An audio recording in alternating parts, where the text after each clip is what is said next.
Saraswati by, जिन्होंने दिया था दादा साहेब फाल्के को सफलता का आधार। जैसा कि हम सभी जानते हैं कि भारतीय हिंदी सिनेमा में जो एक प्रतिष्ठित पुरस्कार दिए जाते हैं वो है दादा साहेब फाल्के पुरस्कार। दादा साहेब फाल्के को भारत की पहली फिल्म राजा हरिश्चंद्र बनाने के बाद से ही जाना जाता है। मगर क्या आप जानते हैं कि उन्हें एक मुकाम तक पहुंचाने की जिम्मेदारी किसने उठाई थी? उनके इस कठिन दौर में प्रत्येक पल छांव बनकर उनके साथ कौन खड़ी थी? जी हाँ, मैं बात कर रही हूँ दादा साहेब फाल्के की पत्नी सरस्वती बाई की, जिन्हें आज बहुत कम लोग जानते हैं, जिनका किस्सा इतिहास के पन्नों में कहीं न कहीं दब चुका है। तो चलिए आज जानते हैं उनके बारे में कुछ नया। फाल्के ने स्कल्पचर, इंजीनियरिंग, ड्राइंग, पेंटिंग और फोटोग्राफी की पढ़ाई की थी। 1899 के प्लेग में उनकी पत्नी की मौत हो गई थी। 1902 में उन्होंने 14 साल की कावेरी बाई से शादी की, जिनका नाम बाद में सरस्वती बाई रख दिया गया। फाल्के 19 साल का उम्र का अंतर देखकर इस शादी के लिए तैयार तो नहीं थे, लेकिन उन्हें अपने परिवार के दबाव के आगे झुकना ही पड़ा। फाल्के ने आर्कियोलॉजिकल सर्वे ऑफ इंडिया में ड्राफ्टमैन की नौकरी की, राजा रवि वर्मा के प्रिंटिंग प्रेस में नौकरी की। बाद में अपनी प्रिंटिंग में प्रेस खोली तो सरस्वती बाई ने उसमें काफ़ी मदद की। यह वह दौर था जब महिलाओं का काम करना अच्छा नहीं समझा जाता था, लेकिन सरस्वती बाई फाल्के के हर कदम पर साथ खड़ी रही। सरस्वती बाई ने पहली बार जब short movie the life of Christ देखी तो उन्हें यकीन हुआ कि चलते हुए चित्र देखना भी संभव है।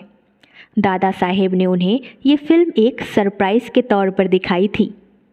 बाद में वह सरस्वती बाई को प्रोजेक्शन रूम में भी ले गए और फिल्म की बारीकियां समझाई। फाल्के ने उसी दिन फिल्म बनाने की ठान ली। इस विचार में उनके साथ खड़ी थी तो केवल सरस्वती बाई। दादा साहेब फाल्के के इन इरादों से उनके रिश्तेदारों ने कहा कि इस पर तो भूत सवार हो गया है। दोस्तों ने कहा कि इनका तो दिमाग खराब हो गया है। लोगों ने उन्हें पागल कहना भी शुरू किया। मगर इस विकट परिस्थिति में अगर उनके साथ कोई खड़ा था तो उनकी पत्नी सरस्वती बाई। नौबत यहाँ तक आ पहुँची थी कि सरस्वती बाई को अपने गहने भी बेचने पड़े थे। दादा साहेब फाल्के ने उन्हीं पैसों से जर्मनी से एक कैमरा खरीदा और फिल्म की बारीकियां सीखने के लिए लंदन भी गए। सरस्वती बाई की उम्र तब महज 20 साल थी। ऐसे में वह भारतीय सिनेमा की पहली फिल्म फाइनेंसर थी।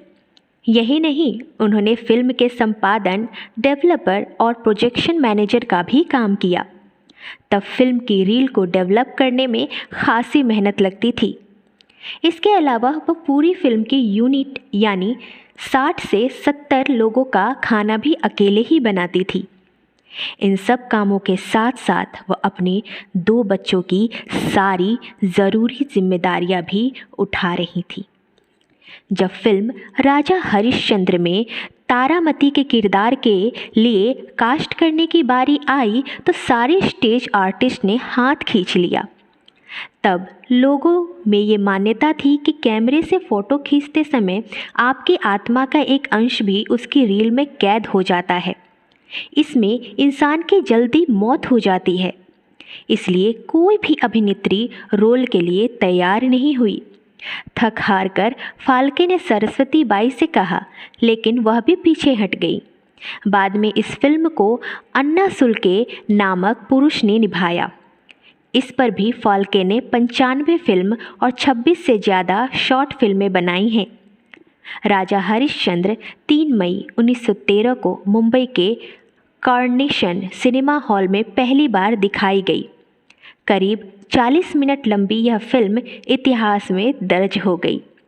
लेकिन इसके निर्माण के हर पहलू के पीछे मजबूती से खड़ी रहीं वो हैं सरस्वती बाई। शुभजिता की ओर से मैं पूजा सिंह आप सभी का धन्यवाद करती हूँ। आशा करती हूँ ये कहानी आपको पसंद आई होगी। हम ऐसे ही आपसे मिलते रहेंगे हर बार एक नई जानकारी के साथ। नमस्कार।